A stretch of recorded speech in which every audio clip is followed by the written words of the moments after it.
শনিবার সাত সকালে আমবাগানের মধ্যে এক বৃদ্ধের গলায় ফাঁস লাগানো অবস্থায় ঝুলন্ত দেহ উদ্ধারের ঘটনায় ছড়ালো চাঞ্চল্য। পুরাতন মালদার চর কাদিপুর এলাকায় এই চাঞ্চল্য দেখা দেয়। বৃদ্ধের রহস্যজনক মৃত্যুর ঘটনায় খুনের অনুমান পরিবারের। তবে খুন নাকি আত্মহত্যা তা খতিয়ে দেখতে দেহটি ময়নাতদন্তে পাঠিয়ে ঘটনার তদন্ত শুরু করেছে মালদা থানার পুলিশ। জানা গেছে, মৃত বৃদ্ধের নাম হরিবোল মণ্ডল, বয়স আনুমানিক 65 বছর, বাড়ি শাহপুর অঞ্চলের চর কাদিরপুর এলাকায়। তিনি পেশায় ছিলেন ফুল ব্যবসায়ী। শনিবার সকালে বাড়ি থেকে প্রায় 200 মিটার দূরে এক আমবাগানে আম গাছের মধ্যে গলায় ফাঁস লাগানো মৃত অবস্থায় তাকে ঝুলতে দেখেন স্থানীয়রা। এই খবর জানাজানি হতেই এলাকায় ব্যাপক চাঞ্চল্য তৈরি হয়। খবর পেয়ে ঘটনাস্থলে ছুটে যান পরিবারের সদস্যরা এবং কান্নায় ভেঙে পড়েন তারা। মৃত বৃদ্ধের এক মেয়ে জানান, সম্প্রতি গ্রামের দুই যুবকের মধ্যে গন্ডগোল হয়েছিল। এই গন্ডগোলের ঘটনায় তার বাবার নাম জড়িয়ে পুলিশে নাকি কেস হয়েছে। এই কথা জানার পর থেকেই তার বাবা আতঙ্কে ছিলেন। সেই আতঙ্ক থেকেই গলায় ফাঁস লাগিয়ে আত্মহত্যা করেছে নাকি কেউ বা কারা তাকে খুন করে গলায় ফাঁস লাগিয়ে দেহ আম গাছে ঝুলিয়ে দিয়েছে তা বুঝে উঠতে পারছেন না তারা। তাই তারা গোটা ঘটনার সঠিক তদন্ত দাবি করেছেন। প্রায় একই কথা জানিয়েছেন স্থানীয় প্রাক্তন গ্রাম পঞ্চায়েত সদস্য সুভাষ মণ্ডল। তবে সঠিক কী ঘটনা ঘটেছে তা খতিয়ে দেখতে মালদা থানার পুলিশ দেহটি উদ্ধার করে প্রথমে ময়নাতদন্তে পাঠায়, পরে গোটা ঘটনা খতিয়ে দেখতে তদন্ত শুরু করেছে পুলিশ বলে জানা গেছে।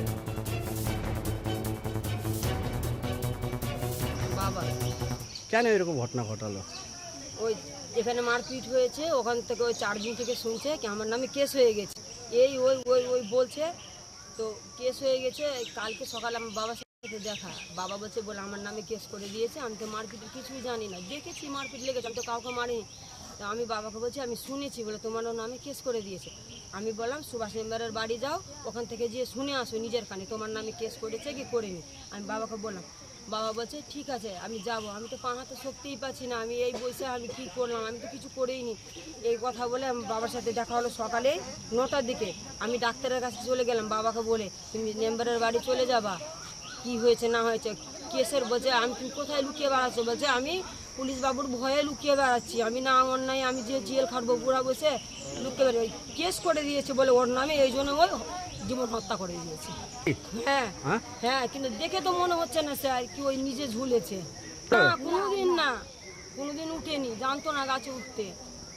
দেখে কি মনে হচ্ছে? এবার দেখে তো মনে হচ্ছে কেউ মার্ডার করে ঝুলিয়ে দিয়েছে, সব দিক দিয়ে যে রক্ত পড়ছে আর ওইভাবে বসে আছে। হ্যাঁ আমি জানি, পুরো তদন্ত হোক আমার বাবার কিভাবে মরলো। ওই কি নাম আপনার? আত্মহত্যা করেছে না কেউ মেরে ফেলেছে। কি নাম আপনার? জ্যোৎস্না মণ্ডল। কে হয় আপনার বাবা? আতঙ্কে ছিলেন, উনি আতঙ্কে ছিলেন। এইরকম ওনার স্ত্রীর কাছ থেকে যখন জানতে পারলাম উনি আতঙ্কে ছিলেন। কালকে আমার আজকে থানাতে যাবার কথা, যে ওনার নামটা থানাতে আছে কি না, কী অবস্থায় আছে জানার কথা। কিন্তু এই মুহূর্তে সকালবেলা 5:30 6টা নাগাদ শুনছি যে ফাঁসি দিয়ে মারা গেছে। কি মনে হচ্ছে? এটা কিন্তু আমি দেখেছি বহু ফাঁসি দিয়ে মারা গেছে, কিন্তু ওই ব্লাড পড়তে দেখিনি।